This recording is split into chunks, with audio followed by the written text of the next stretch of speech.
Guys, good evening. Good evening, good evening. Ayan, magawa tayo ng men beads. Ayan, kasi mayroong nag-order. Gawa tayo ng panglalaki. Ayan guys, magawa tayo ng isang ito elastic, isang ganito. So, yung gawin natin, ganito siya laki. Malaki siya. Malaki kasi yung kamay niya. Ganito kalaki. Ano yung beads niya? 26. So, gawa natin siya so, lagyan design. Apat lang na ganito yung ilagay ko.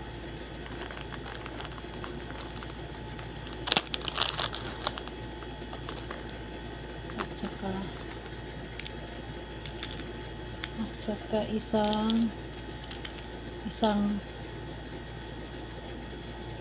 red. Ayan, let's go guys. So, kailangan natin siya isukat dito.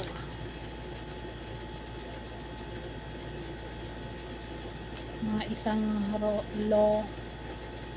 isang roller. Bulol-bulol pa siya. Isang roller. Ayan. At saka ganito lang siya. Sana yan. 3 lagay na lang natin dito 3 inch. Bigyan natin siya ng space. So ngayon ang gagawin ko, mag-start na. So ganito lang siya kasimple.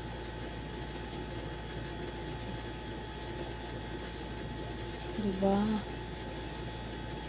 Ganun lang siya kasimple. Ayan.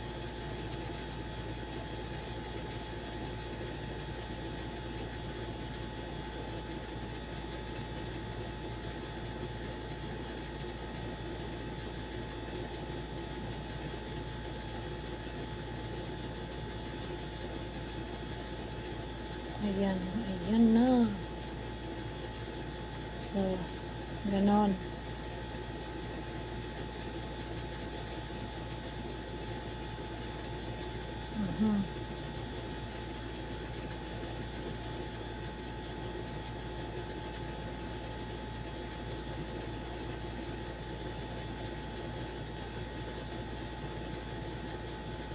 So, i-continue na natin mga kamamshi. Ayan guys, ito dinagdagan ko lang siya ng ano to siya lahat 26. Ayan. So lagyan natin siya ng isang red. Ayan. So okay lang pala yung one roller. Iganon muna natin siya para hindi siya ma-slide. Isang ganon.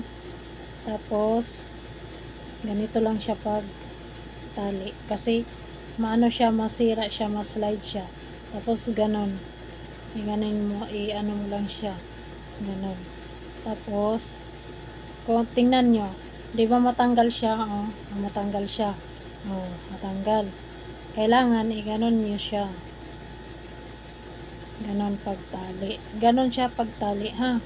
Para hindi masayang yung nyo kung kayo yung iganon.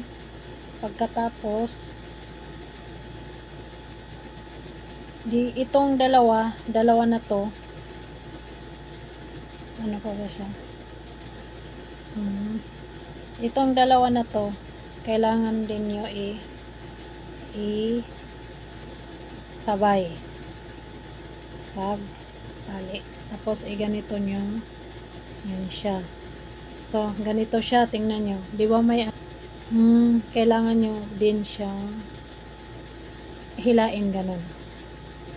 So kanina, di ba, hindi ko siya sinabay, pag buko, matatanggal siya. So ngayon, kahit ano ko pa siya, hilain ko siya, hindi siya matanggal. No? Hindi talaga siya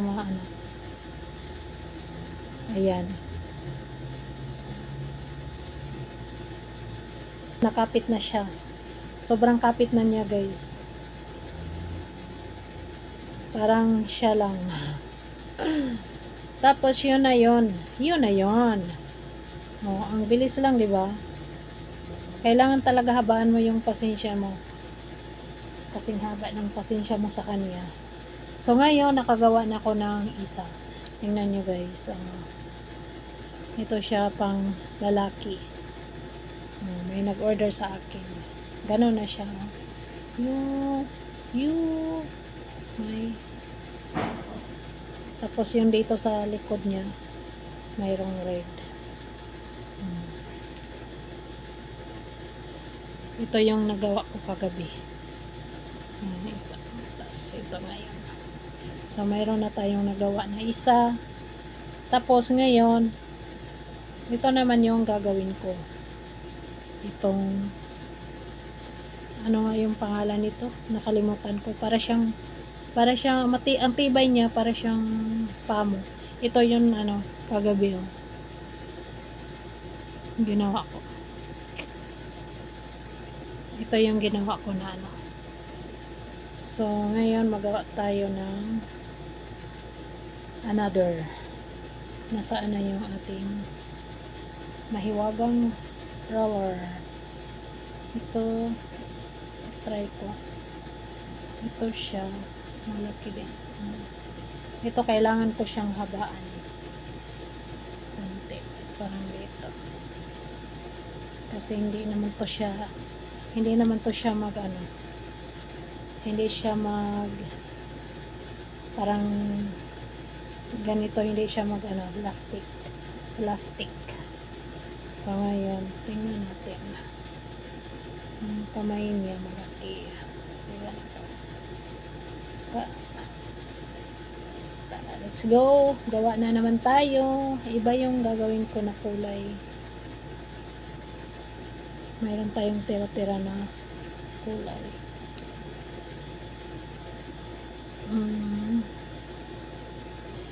So guys, gawa tayo ng another. Ito yung blue. Tapos haluan ko siya ng black. Tapos yung ko sa kanya, i-design ko sa kanya itong tatlo na wood. Yan. Ayan. Tara, let's go. Ayan guys, nakagawa na naman ako na. Yan, kailangan natin siya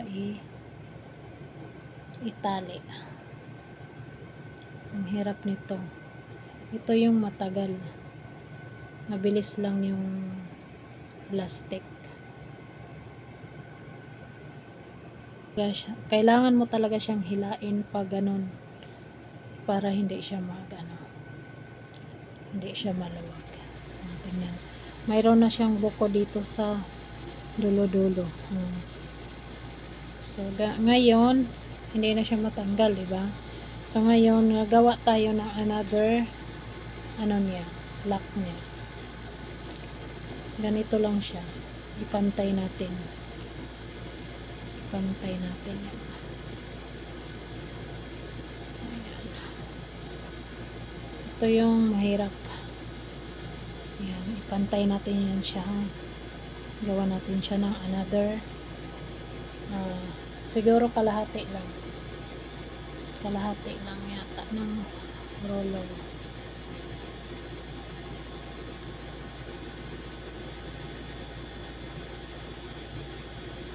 Tapos ayan mga kamamshi, gawin na naman natin dito para maano siya.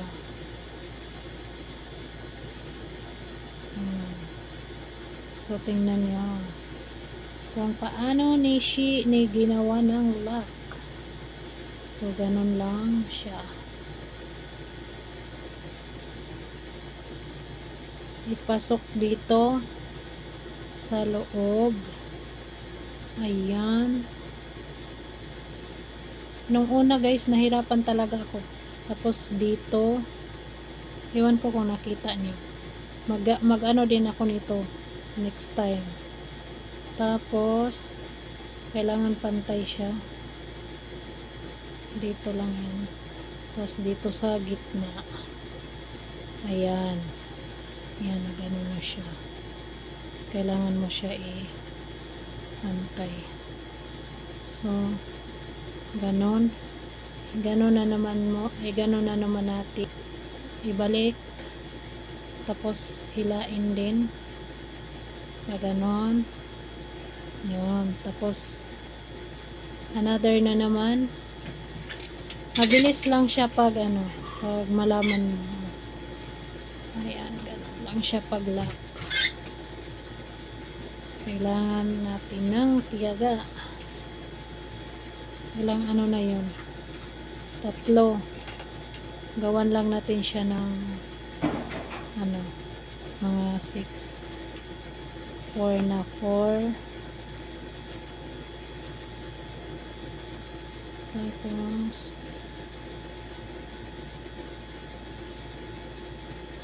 5. Ang hirap kasi kailangan mayroon sana akong yung table para makagawa ako ng maayos. Ito na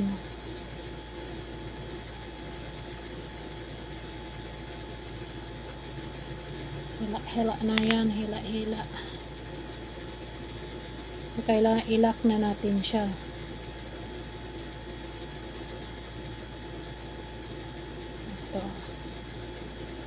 Ito yung so ilak na natin yun.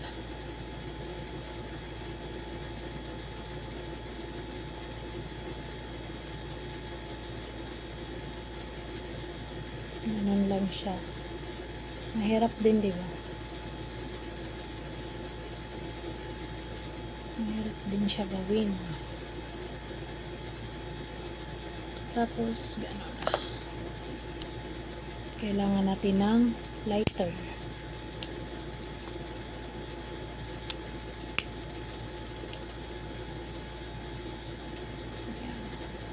So hila-hila na siya guys. Hila-hila na. Ganito lang siya. So lagyan natin dito sa dulo ng another beads na maliit.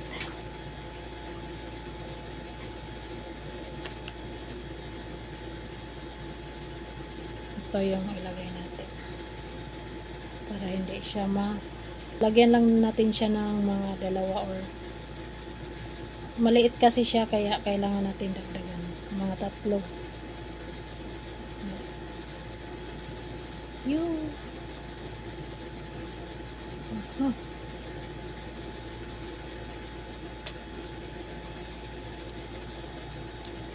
Tapos anuhan lang natin sa dulo.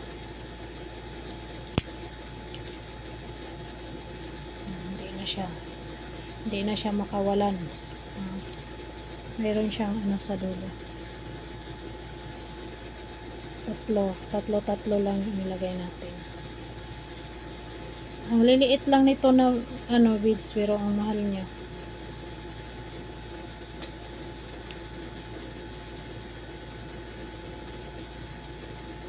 Ganito lang siya guys pero siya 12 real. Ang liit. Nasaan na yung takip niya. Tapos ganun pa rin anahan natin sa dulo.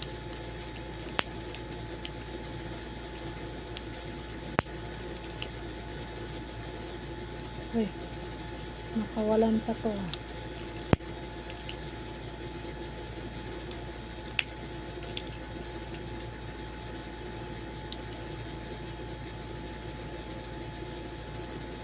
Ayan, hindi na siya maano. So, ganito na yan siya. Hila-hila na lang.